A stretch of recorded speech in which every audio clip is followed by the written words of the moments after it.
Stay calm. Conserve energy. Look for debris. Trust your vest. The frigid claw of the Atlantic tore at the hull of the Serenity, our family's prized yacht, as if determined to expose its very bones. Rain, thick as liquid shadows, lashed down, obscuring the horizon and swallowing the frantic cries of the crew. I remember the sickly lurch as the mainmast splintered, the deafening crack echoing over the howl of the wind and the roar of the waves. Splinters sharp as a hungry predator's teeth flew past my head, missing by inches. My heart hammered against my ribs, a trapped bird desperate for freedom. "Elise, hold on!" my mother, Eleanor Vance, screamed over the din, her voice thin and reedy with terror.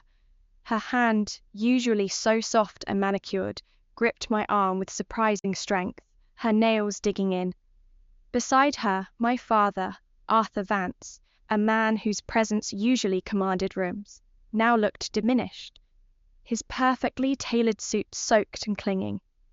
Isabella, my adopted sister, a year younger than me at 12, clung to his leg, her face a pale, terrified mask. She was usually so vivacious, so full of laughter. Now her eyes were wide, reflecting the chaos. The smell of salt, ozone, and fear was thick in the air, a metallic tang that made my stomach clench. The yacht groaned, a tortured beast resigning itself to its fate. Water, icy and relentless, surged over the deck, sweeping loose items, a forgotten deck chair, a child's discarded toy, the remains of a lavish dinner into the churning abyss. We were being tossed like a child's plaything, each wave a hammer blow. Panic, a cold, insidious thing, began to truly set in. I could feel the deck beneath my feet tilting steeply, a dizzying angle that made it impossible to keep my balance. My mother's grip on me faltered as a particularly large wave slammed into the boat, sending a violent shudder through the vessel. "The life raft! We have to get to the life raft!" my father yelled, his voice cracking. He was pointing towards the stern, where one of the orange inflatable rafts, miraculously still attached, bobbed precariously. The inflatable had always seemed so small, so insignificant next to the grandeur of the yacht. Now, it was our only hope. We scrambled, half crawling, half slipping across the slick, canted deck. Each step was a battle against the elements, against the encroaching fear.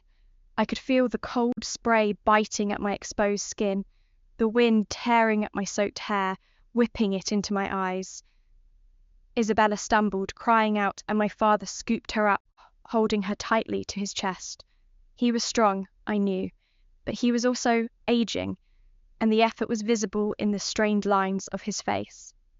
Insolvable control. We reached the raft, a beacon of improbable safety in the hellish maelstrom. My father, with a grunt of effort, managed to release the fastenings, and the raft inflated with a hiss, expanding into a surprisingly buoyant, though still small, vessel. The problem was getting into it. The yacht was sinking fast now, the stern already dipping below the furious waves, creating a perilous gap between the deck and the rising raft. "Arthur, get Isabella in!" my mother shrieked, her voice frantic, her eyes wide with desperation. Her grip on my arm was weakening, her fingers slipping against my wet skin. I was 15, lanky and awkward, but strong from years of sailing lessons and competitive swimming. I could feel the cold of the water now, seeping into my shoes, reaching my ankles. My father, still holding Isabella, turned, his gaze sweeping over my mother and me. He hesitated, a fraction of a second that stretched into an eternity, a chasm of silence in the raging storm. In that moment, I saw a flicker in his eyes, a calculation, stark and brutal, reflecting the ruthless logic that had made him a titan of industry. The raft was small. There wasn't room for 3 adults and a child, not comfortably, not safely, not when every extra pound meant a greater risk of capsizing. "Elise, beloved," he began, and the saccharine sweetness of his tone, so out of place in the chaos, chilled me to the bone. "You're so strong, so capable. You're a survivor, my girl." The words were meant to be a comfort, a reassurance, but they tasted like ash in my mouth. Then, my mother, her face a mask of complicity and terror, loosened her grip. My own eyes, wide and disbelieving, locked onto hers. I saw not love, not protection, but a profound, chilling absence. A selfish, primal instinct for self-preservation, cloaked in a veneer of maternal anguish. Then came the push. It wasn't a shove, not violent or angry. It was a firm, deliberate release.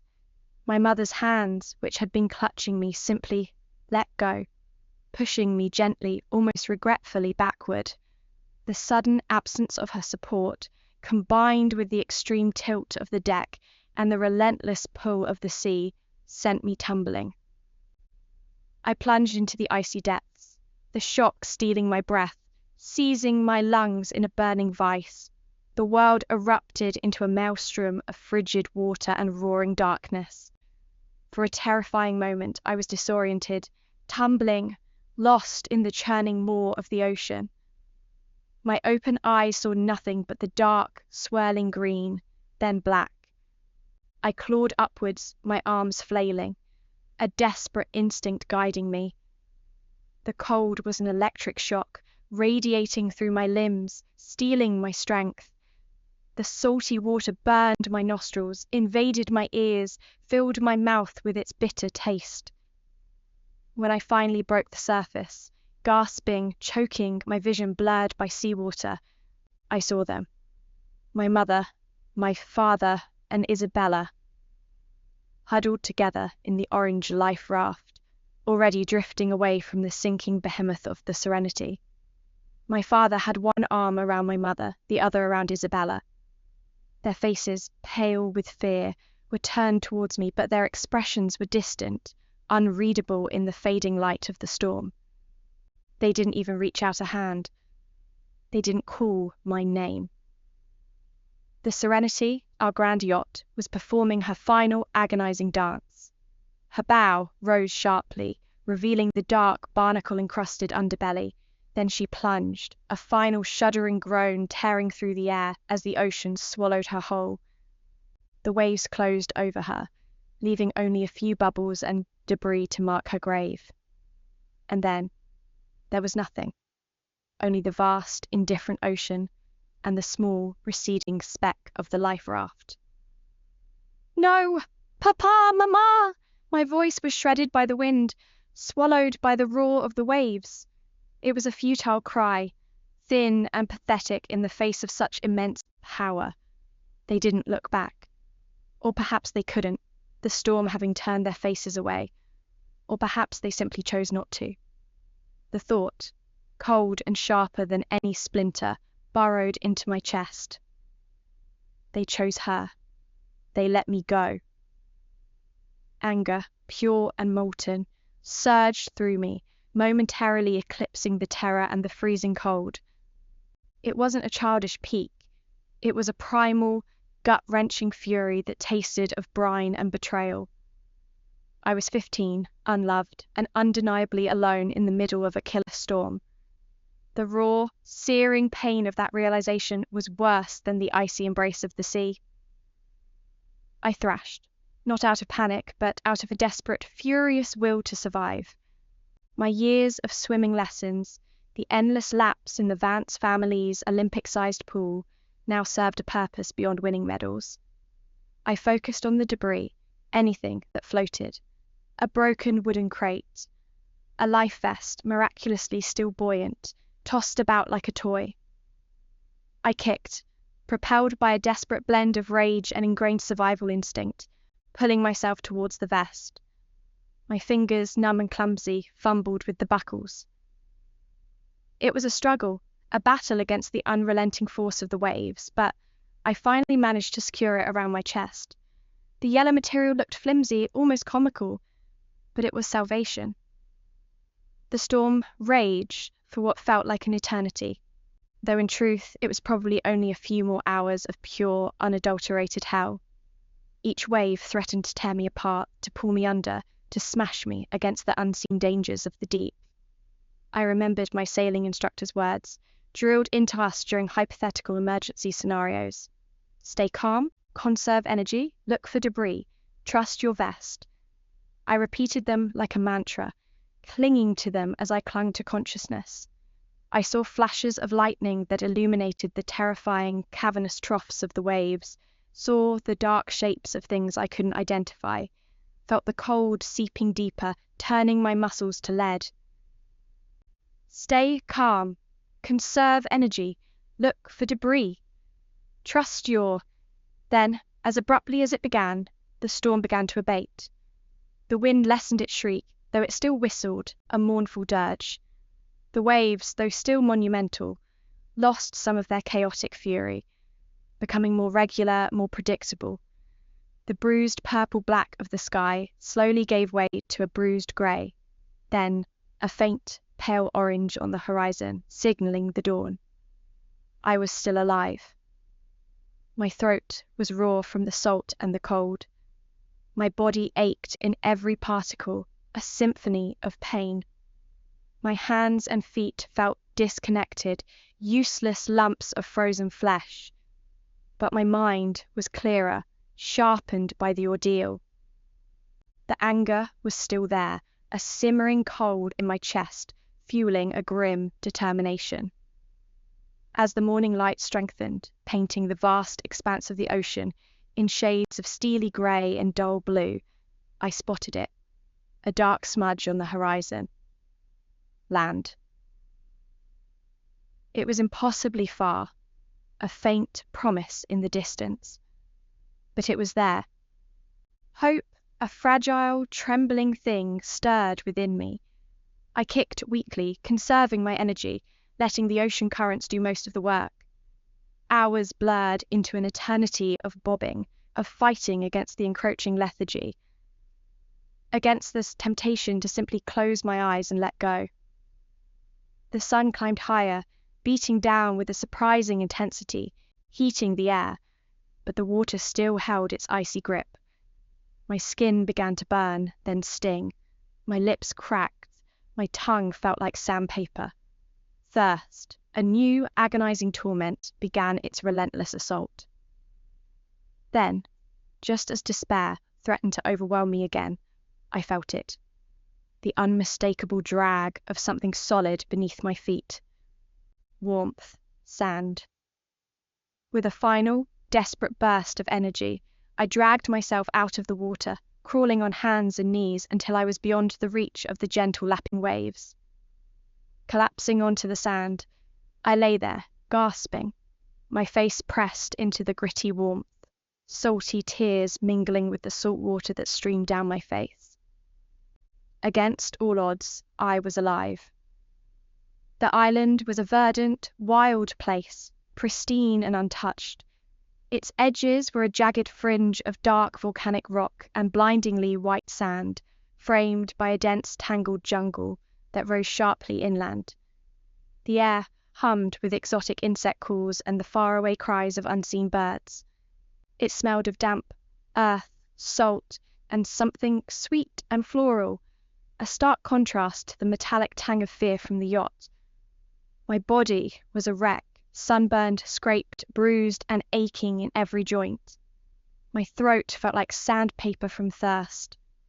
But the raw, furious will to survive that had ignited in the storm still flickered, a stubborn ember in the ashes of my despair. My first few hours on the island were a blur of primal needs. Water, shelter.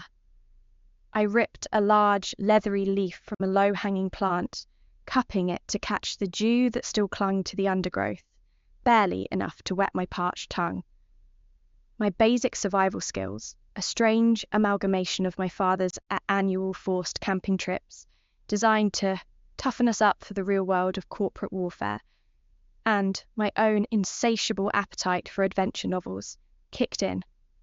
I found remnants of the Serenity washed ashore, a splintered plank of mahogany miraculously intact, with a sharp, broken edge, a coil of rope frayed but usable, a small, sealed cooler, surprisingly buoyant, containing nothing but a few waterlogged but still edible energy bars, and a plastic bottle of distilled water, a treasure beyond imagining. The sight of the Vance family crest, subtly embossed on the cooler, sent a fresh wave of bitterness through me, quickly replaced by a cold surge of gratitude for its contents. I ate slowly, savoring each crumb, each drop of water, the energy trickling back into my starved muscles. My first shelter was crude but effective, a lean-to fashioned from large palm fronds and interwoven branches, propped against a shallow cave mouth in the volcanic rock. It offered protection from the elements, and more importantly, from the unseen threats of the jungle night. The sounds of the island after dark were a symphony of alien screeches, rustling leaves, and the constant, rhythmic sigh of the ocean. Fear was a cold hand on my throat, but the exhaustion was greater. I drifted into a fitful slumber, haunted by the image of a receding life raft and the cold, unfeeling set of my parents' faces. Days bled into weeks. I explored, cautiously at first, then with growing confidence. The island was small enough to circumnavigate on foot in a few days, but its interior was dense and challenging. I learned to distinguish edible plants from poisonous ones, a skill honed by desperation and a few stomach-churning mistakes. I trapped small crab-like creatures along the shoreline. I learned to fashion tools from sharp stones, and the splintered mahogany plank a crude knife, a digging stick. The rope proved invaluable for securing my shelter and creating snares. My movements became fluid, my senses sharpened. My skin, once soft and pale from air-conditioned luxury, was now tanned and leathery, crisscrossed with small scars from thorns and sharp rocks. My muscles, once merely toned, now rippled with true strength. I moved silently through the undergrowth, my urban upbringing shedding like old skin, replaced by an instinctual understanding of the wild. The salt air, the scent of damp earth, the incessant buzz of insects, the feel of the rough bark against my hands, these became my reality, my new normal. The memory of my past life, of fine dinners and silk sheets, began to feel distant, almost unreal. Only the memory of the betrayal remained sharp, a constant, burning coal in my gut, stoking my will to survive. I popped a cicada I found in my mouth and crunched it. I am alive. One languid afternoon, following the faint whisper of falling water, I stumbled upon a hidden marvel. Deep within the island's heart, past a thick curtain of vines and ancient gnarled trees, a freshwater spring tumbled over a sheer rock face, plunging into a crystalline pool below. It was an oasis, lush and vibrant, shimmering with the spray of the waterfall. The roar of the water, though loud, was somehow soothing, a constant, natural hum after the silence of the deeper jungle. Curiosity, a luxury I hadn't afforded myself in weeks, tugged at me. The rock face behind the waterfall seemed to recede into a shadowed alcove. I stripped off my tattered clothes and plunged into the cool, invigorating water, swimming towards the shimmering curtain of falling droplets. The current was strong, pulling at my limbs, but I pushed through, my hands reaching for the solid rock behind the cascade. What I found was not a mere alcove, but a small, natural cave, perfectly concealed by the waterfall's ceaseless flow. The air inside was cool and damp, still fragrant with the sweet scent of the jungle, yet tinged with something else, something metallic and ancient. The light filtered through the waterfall, cast dappled, shifting patterns on the rough rock walls. My eyes adjusted to the dimness, and then I saw it. It wasn't a chest, not in the storybook sense. It was a chaotic spill of unimaginable wealth, hidden in plain sight for possibly centuries. Gold coins, tarnished with age, lay scattered on the ground, gleaming dully in the shifting light. Necklaces, their intricate filigree encrusted with emeralds and rubies, lay half buried in the damp soil. bracelets, heavy with sapphires, winked like trapped starlight. A single enormous diamond, rough cut but blazing with an inner fire, sat nestled in a pile of smaller, perfectly cut pearls. The air seemed to thrum with the weight of history and fortune. A lost treasure trove. Pirate gold, perhaps, or the hoard of an ancient, forgotten civilization. My breath hitched in my throat. This wasn't merely a few valuable trinkets. This was enough wealth to buy a small nation. The sheer audacity of it, lying here undisturbed, while I had been scraping for survival with broken shells and half-eaten energy bars. The irony was almost comical, if not for the wild surge of adrenaline now thrumming through my veins. My hands trembled as I reached out, picking up a heavy, ornate gold necklace. It was cool to the touch, the precious stones glittering, polished, perfect, a stark contrast to my own rough, calloused fingers. The weight of it was immense, not just in gold and jewels, but in potential. This wasn't just survival anymore. This was power. This was a way out. This was seed money, a way to make them pay. The fire of vengeance, which had been a simmering coal, now blazed into an inferno. My parents had left me for dead, considered me expendable. They had chosen their adopted daughter, their picture-perfect docile Isabella, over their own flesh and blood. Now, the universe, in its bizarre, indifferent wisdom, had handed me the means to rewrite the script. The thought of their faces, etched with shock and confusion, when I reappeared, not as a helpless victim, but as a force to be reckoned with, sent a shiver of cold satisfaction down my spine. I didn't waste any time wallowing in the discovery. The jewels, cold and hard in my hands, were a tangible symbol of my path forward. I spent the next few weeks meticulously collecting the treasure, wrapping the more delicate pieces in large, sturdy leaves, carefully storing them away in my fortified lean-to. The sheer volume of it was staggering. It filled every available space, transforming my crude shelter into a glittering pirate's lair. Building the raft became my singular focus. The larger pieces of timber from the Serenity, the sturdy mahogany planks, and even a section of the stern railing had washed ashore closer to my cove. These, combined with the strongest branches I could find, and lashed together with the robust ropes I'd salvaged, began to take shape. My hands bled, calloused and torn, but I barely registered the pain. Each knot tied, each plank secured, was a step closer to freedom and to an unholy retribution. I worked tirelessly, driven by the twin engines of hope and vengeance. Thirst and hunger, once all-consuming, became secondary to the meticulous construction. I honed my knot-tying skills, remembered naval diagrams from my father's extensive library, and reinforced every joint. I fashioned a crude mast from a stripped tree branch and a sail from large overlapping palm fronds, reinforced with twine. It wasn't elegant, but it was sturdy. It was mine. The day I finally launched the raft was shrouded in a heavy, humid stillness. The air hung thick and pregnant with unspoken promise. I had spent days provisioning it, filling salvaged plastic containers with fresh water from the waterfall, packing dried fish I'd caught and smoked, preserving fruits and roots learned from trial and error. The treasure, carefully protected in watertight bundles, was secured beneath the main deck, its weight providing a welcome ballast. The raft was surprisingly stable as I pushed it into the gentle surf. I climbed aboard, my heart pounding a rhythm of both trepidation and exhilaration. Looking back at the island, my temporary home, I felt a strange mix of triumph and farewell.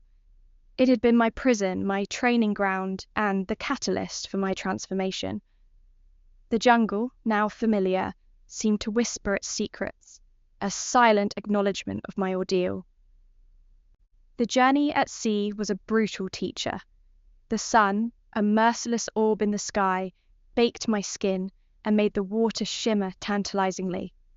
My rations dwindled, and the rhythmic lapping of the waves against the hull became a torment. I braved small squalls, the mast bending precariously, the raft threatening to capsize. My navigation was rudimentary, relying on the sun and stars and a fierce, unyielding will. There were moments of despair when the vastness of the ocean seemed to mock my smallness, when the empty horizon stretched endlessly.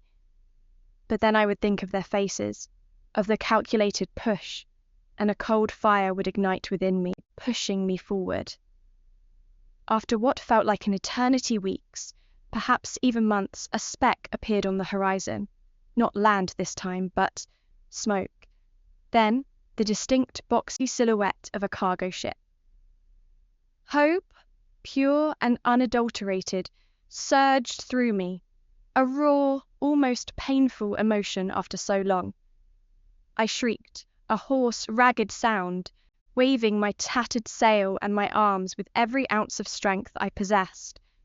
I wasn't sure if they saw me, if they would bother with a ragged, sun-baked girl on a homemade raft. But then, a plume of steam from the ship's horn, a deep, resonant growl, boomed across the water. They had seen me. Rescue. The word felt alien, foreign. They pulled me aboard, a blur of rough hands and kind, weathered faces.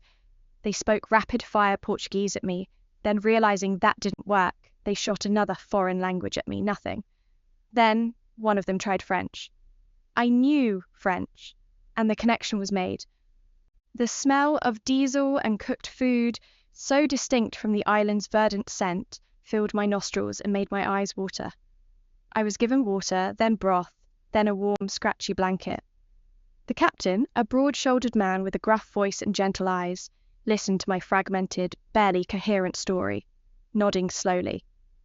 He didn't ask too many questions, just offered quiet understanding. He probably didn't even speak French. I kept my treasure a secret, a heavy, thrilling burden in the depths of the raft, now towed safely behind the ship.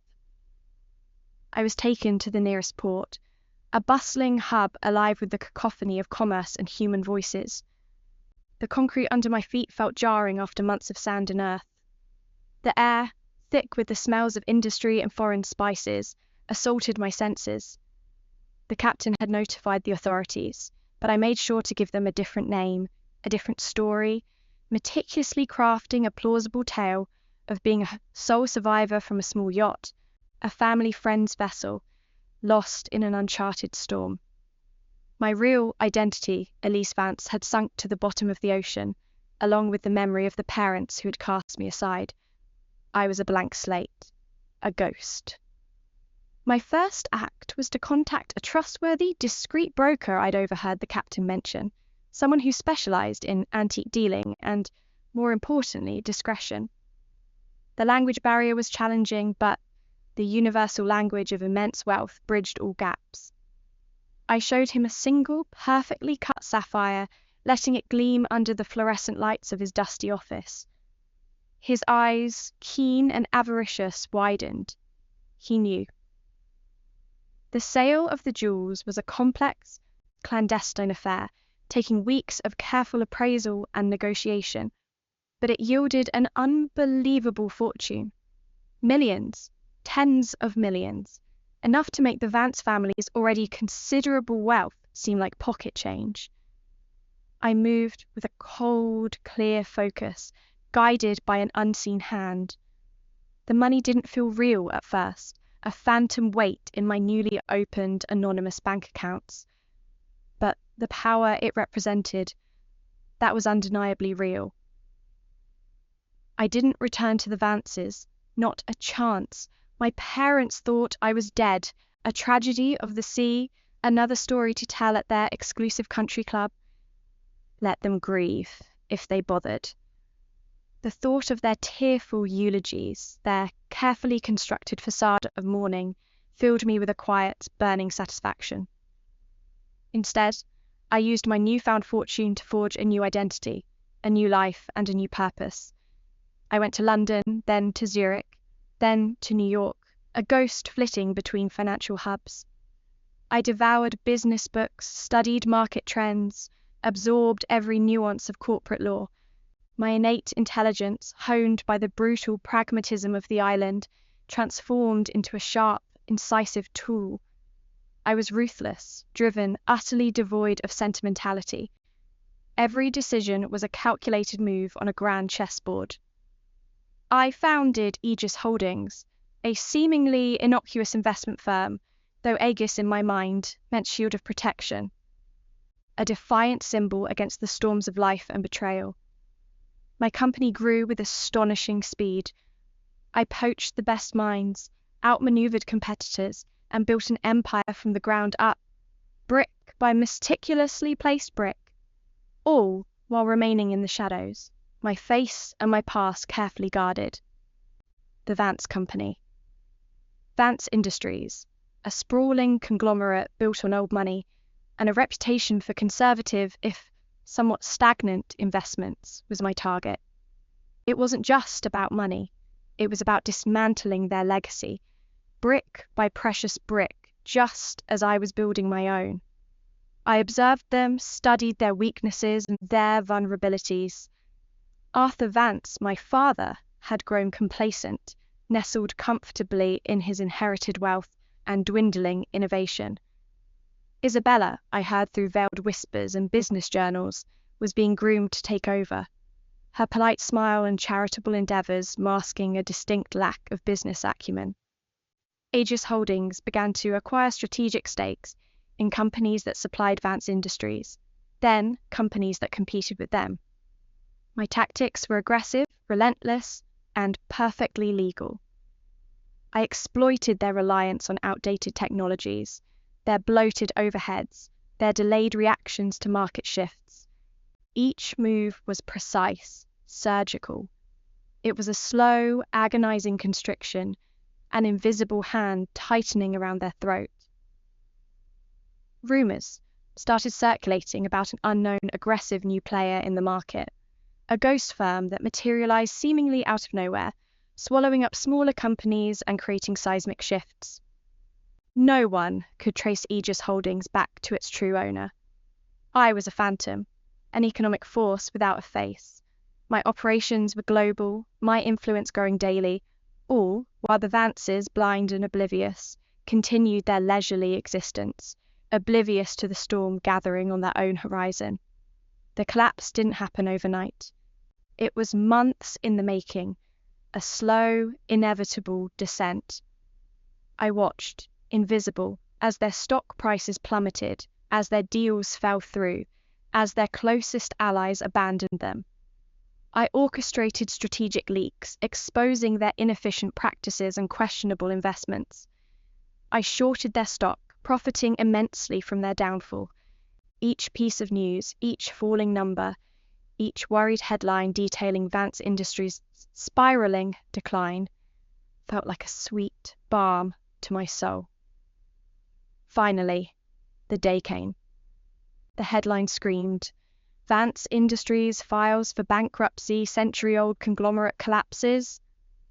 It was plastered across every financial newspaper, a testament to my carefully planned destruction. The news report showed grainy photos of Arthur Vance, looking gaunt and defeated, and Eleanor, her face etched with a fear that went beyond financial ruin. Isabella, surprisingly, was conspicuously absent from the public fallout, a small detail I noted with a flicker of passing curiosity. I arranged for a private meeting, not in some grand, intimidating office, but in a neutral, tastefully understated private room, in an exclusive boutique hotel, a place where hushed tones and discretion were paramount. I wanted no histrionics, no public spectacle, just a quiet, intimate moment for the reveal.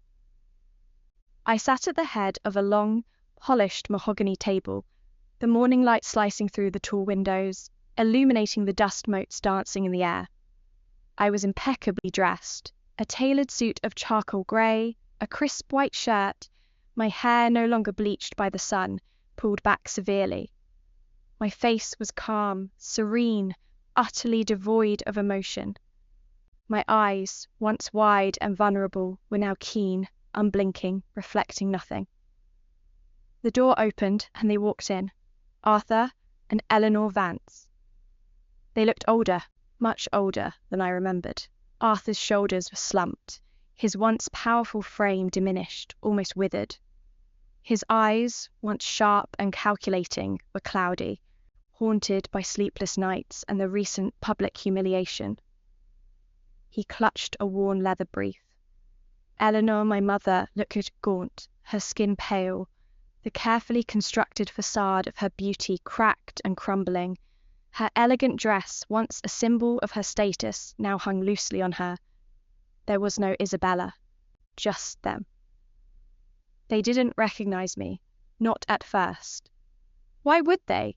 The scrawny, desperate girl they had cast into the waves was long dead. I had forged myself anew, piece by agonizing piece.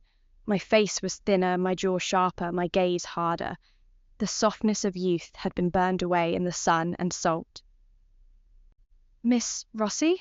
Arthur began, his voice raspy, a shadow of its former booming self. "Thank you for seeing us.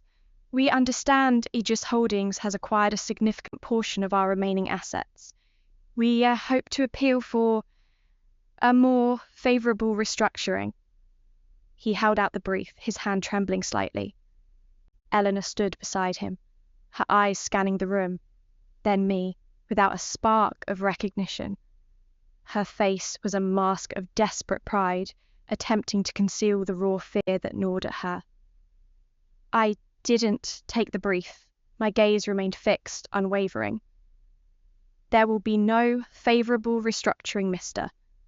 Vance," I said, my voice low, steady, a carefully modulated tone that gave nothing away. It was a voice that commanded, not pleaded. "Your company is finished." Arthur flinched, as if struck. Eleanor let out a small, choked sound. But why?" Eleanor finally managed, her voice thin, fragile. Her eyes, still without a flicker of recognition, held only confusion and a dawning dread. "We have no idea who is behind Aegis. We have no enemies like this." A slow, deliberate smile, cold as the deepest ocean, touched my lips. It didn't reach my eyes.